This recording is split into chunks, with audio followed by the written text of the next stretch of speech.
ఇదిగో పొట్టొలుచుకొని తినండి, బలం మంచిది. బాదం పప్పు కళ్ళకి చాలా మంచిది, తినండి. ఎవరు అబ్బాయి చెప్పాడా?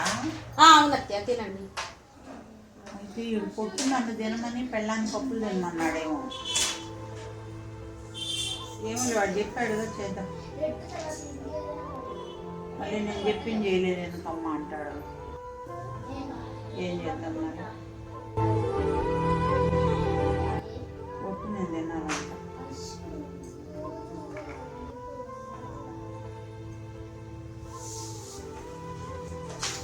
పప్పులు వాడు పిల్లలు తిన్నారా? గిన్నెలు కడుగుతున్నా, ఇటువంటి గిన్నెలు. ఏంది పప్పులన్నీ ఇందులో పెట్టారు తినమంటే?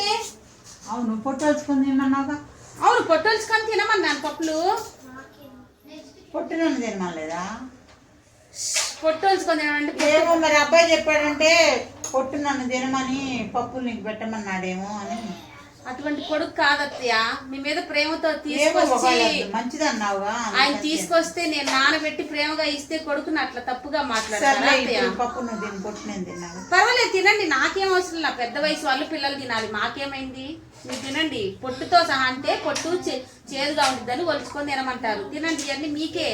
ఏమో అబ్బాయి చెప్పాడు. లేదు లేదు తినండి, మీరు తినండి. నేను పిల్లలకు కూడా పెట్టాను, మీరు తినండి. సరే.